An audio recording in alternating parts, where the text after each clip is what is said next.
જે દીકરીની સાથે જે ઘટના ઘટી છે, સમગ્ર સુરતના સર્વ સમાજના લોકો આમાં જોડાણા છે. આજે કેન્ડલ માર્ચના માધ્યમથી દીકરીના પરિવારને સમર્થન મળે અને આસ્કારો અનુભવાય,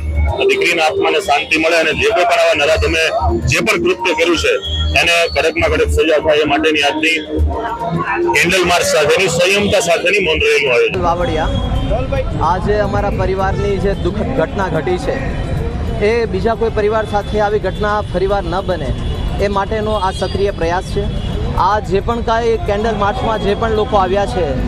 એ દરેક વિવિધ જ્ઞાતિના બંધુઓ ભગીનીઓ બધા આ કેન્ડલ માર્ચમાં જોડાયા છે. આ માત્ર ને માત્ર આનો મેસેજ એ જ છે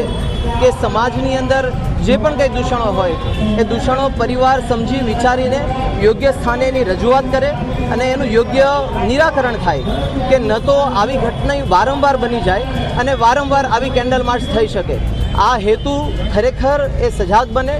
પોલીસ તંત્ર દ્વારા એફઆઈઆર નોંધવામાં આવી છે. હજી એક આરોપી એ પોલીસ પકડથી દૂર છે, ત્યારે ઝડપથી તંત્ર બાબતે સજાગ બની આરોપીને પકડે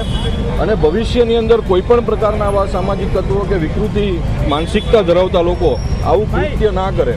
એનો એક સમાજની અંદર ડર બેસે, એ માટે થઈને ખાસ આ રેલીનું આયોજન કરવામાં આવ્યું છે. હજી પણ અસંખ્ય એવી બેન દીકરીઓ છે કે જે આવા વિકૃત માનસિકતા ધરાવતા યુવાનોનો ભોગ બની છે. તો આવી બેન દીકરીઓની સામે પણ આટલી મોટી સંખ્યામાં જે સમાજના લોકો છે કે એને સંદેશો મળે, વિના સંકોચ ડરે,